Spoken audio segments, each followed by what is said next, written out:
feel that twist.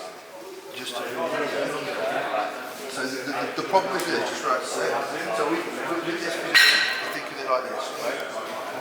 And what I might do is actually use that for retraction. So just take that just from a retraction. But you've got to remember, because it's at that angle there, you're wanting to retract. Ideally, it'll be wider. So for me to retract you from here.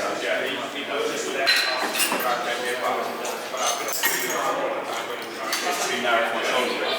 I can use the word jacket.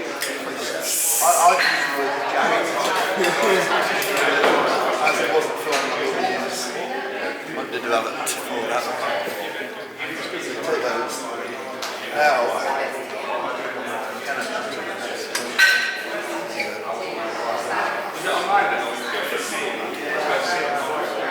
do you see what I'm doing though? Yeah. So now you've got this in line. Don't try and do any flexion, right? Just to start with.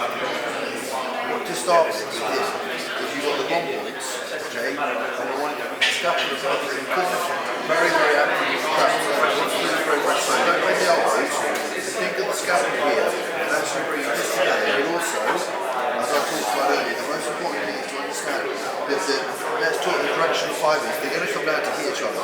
So just pull that together slower, and with that, bring this together a little bit more. Right, now wait there. No elevation here, but just want you to lift it there. Right, now bring this together before it slowly stop. Right, how's that feel? Sharp? Right, now what will happen is that there'll be the weaker side. Now if you go fully retracted, so you go forward. And it's just trying to get your head around the fact that you will have a degree. This sits on like 30 to 40 degrees on the thorax. So as you bring it back, you're not actually trying to get flat because it already sits a little bit in here.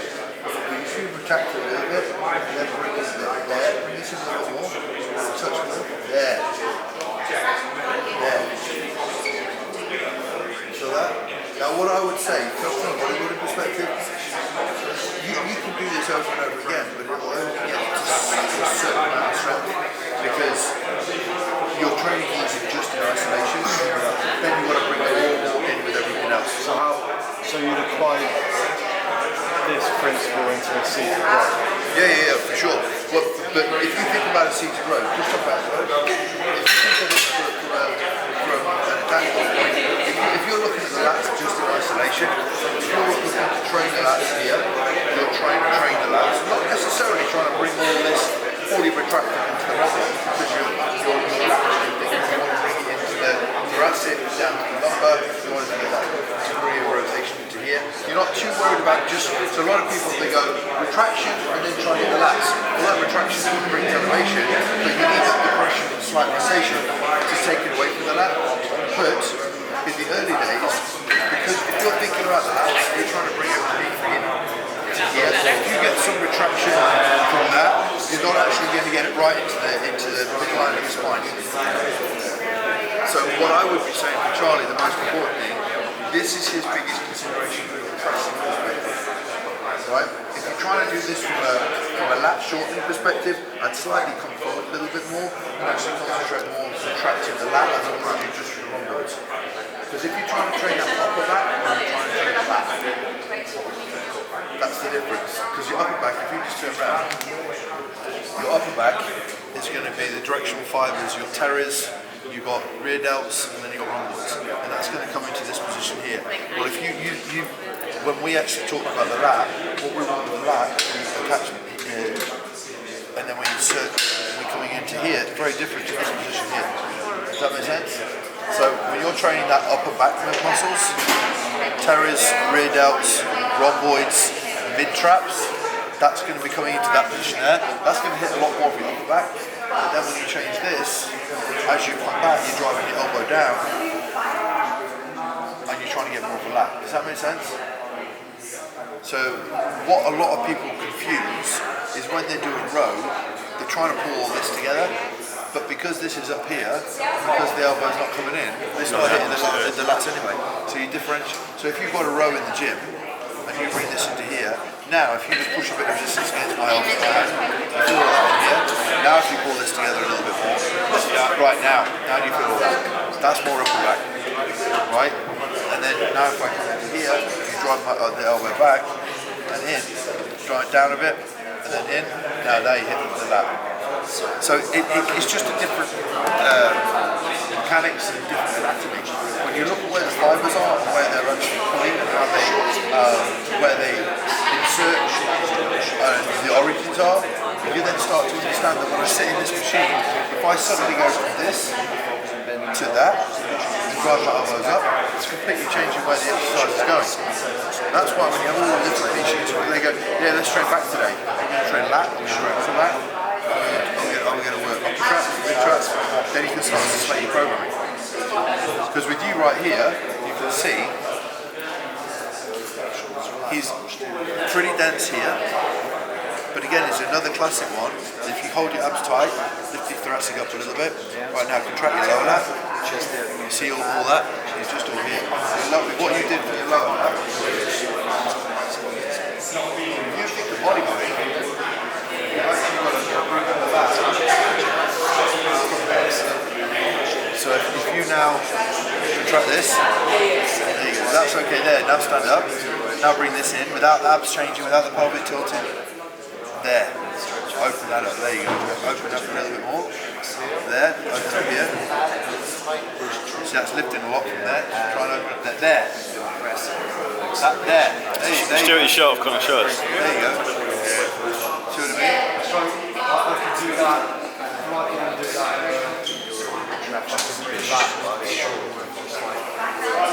Yeah, exactly. Be a big thing. Once we start training, it'll be a big thing to actually see your ability to connect with that, but also ability to connect with it without actually collapsing anywhere. So a lot of people, there's a lot of people when they train the lats have a lot of rotation. Like you'll come down to here, and then there'll be a lot of that, but then it's not actually getting the full contraction. Make sense? I can already feel my shoulders released almost from that. It's really weird. Feel that? Like feel the muscle. Yeah. But even a ball, you know, if you put a ball, Just lean into it. all you got to do, if you understand, you know the anatomy side of it, right? So if you just go back to the chart and you go, all right, pec, okay, we're going to be attaching this leg, right? See that? So if I see my therapist and I've got from origin to insertion quite a lot of hypertonicity with my pec, right? Yeah. And you got into there, right? If you've got quite a lot of hypertonicity, that's affecting this. Well, that's going to affect the ability to stabilise there. It could be that there's a degree of hypertonicity in the upper trap. You can do a lot of this yourself, because if you know that the roll is internal, then you can create some external rotation to release it, open it up. So you can come into internal, put the band in, externally rotate against me on the band, then you can do that, internally rotate a bit, put the ball, externally rotate, just go through those positions, go through here, then move it around, you just do a little bit of release, not to the point where you're absolutely destroying it, and then... Did you suggest trying that before training? Yeah. There was a thing I used to do... Some people say like too worried about opening up the joint before you training. Here's the thing, right? If you've always trained to quite a short range of movement, I'd be quite concerned about them putting the 50s through that. Right? So there's a thing I would always used to say was treat and train. So here, treat and train is, this isn't an injury for you, it's a hypertonic muscle. Okay? So it's like, it's on. So I'm not going to tell you to release or switch, you're not going to turn a muscle off. It's not going to stop working. Now, the whole of my training, if you are a top athlete and you are trying to release a muscle, potentially the neurological side effect from a top performing level could inhibit performance. From you in the gym, you're releasing it so that you can increase your range of movement.